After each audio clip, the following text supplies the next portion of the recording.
നിങ്ങളുടെ വീട്ടിലും കുഞ്ഞുമക്കളുള്ള ആൾക്കാരാണെന്നുണ്ടെങ്കിൽ നിങ്ങൾ ഉറപ്പായിട്ട് ഈ വീഡിയോ കംപ്ലീറ്റ് ആയിട്ടൊന്ന് കാണുക. പിന്നെ മാത്രമല്ല, എനിക്ക് സംഭവിച്ചതുപോലെ നിങ്ങൾക്ക് സംഭവിച്ചിട്ടുണ്ടെങ്കിൽ ഉറപ്പായിട്ടും ഞാൻ ചെയ്തതുപോലെ തന്നെ നിങ്ങളും ചെയ്യാൻ വേണ്ടി നോക്കണം കേട്ടോ. ഞാൻ എന്തിനെക്കുറിച്ചാണ് ഈ പറയണമെന്ന് വെച്ചിട്ടുണ്ടെങ്കിൽ, നമ്മുടെ കുഞ്ഞുങ്ങളുടെ വാക്സിനേഷൻ കാർഡില്ലേ, അതായത് അമ്മയും കുഞ്ഞും ബുക്ക്, ആ ബുക്കിനെ കുറിച്ചാണ് ഞാൻ ഈ പറയുന്നത് കേട്ടോ. ബബിയുടെ കഴിഞ്ഞ പ്രാവശ്യം വാക്സിനേഷന് കൊണ്ടുവന്നപ്പോഴത്തേക്കും ബബിയുടെ ബുക്ക് കീറിയിട്ടുണ്ടായിരുന്നു. അപ്പോൾ അവർ പറഞ്ഞിട്ടുണ്ടായിരുന്നു ഇത് സൂക്ഷിച്ച് വെക്കണം, ഒട്ടിച്ചൊക്കെ എടുത്തോളണം എന്ന് പറഞ്ഞിട്ടുണ്ടായി. പക്ഷേ ഞാൻ ഒട്ടിച്ചിട്ടൊന്നും കൃത്യമായിട്ട് നിൽക്കുന്നുണ്ടായിരുന്നില്ല. അപ്പോൾ ഞാൻ വേഗം തന്നെ കൊണ്ടുപോയി ബൈൻഡ് ചെയ്യിക്കാൻ വേണ്ടി കൊടുത്തിട്ടുണ്ടായേ. വെറും 100 രൂപയുടെ ചിലവിലാണ് ഞാനിങ്ങനെ ഈ ബുക്ക് ബൈൻഡ് ചെയ്ത് വാങ്ങിയിട്ടുള്ളത്. അപ്പോൾ ഈ ബുക്കിൻ്റെ ഒരു ഇമ്പോർട്ടൻസ് എന്ന് പറഞ്ഞിട്ടുണ്ടെങ്കിൽ, കുഞ്ഞുങ്ങളുടെ വാക്സിനേഷൻസ് ഒക്കെ കറക്റ്റായിട്ട് റെക്കോർഡ് ചെയ്ത് വെക്കുന്ന ബുക്കാണല്ലോ ഇത് അത്രയ്ക്കും ഇമ്പോർട്ടൻ്റ് ആണ്.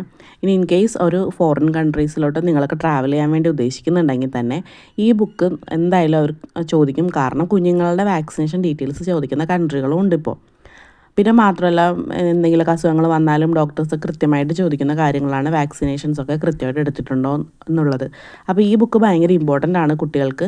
അപ്പോൾ അതുകൊണ്ട് നമ്മൾ പാരൻസിൻ്റെ ഉത്തരവാദിത്വമാണ് ഈ ബുക്ക് നന്നായിട്ട് ഭദ്രമായിട്ട് സൂക്ഷിക്കുക എന്നുള്ളത് കേട്ടോ. അപ്പോൾ നിങ്ങളും 100 രൂപ കൊടുത്ത് ഇത് ചെയ്യാൻ വേണ്ടി മറന്നുകൊണ്ട്. അപ്പോൾ അടുത്ത വീഡിയോയിൽ കാണാം. ടാറ്റ.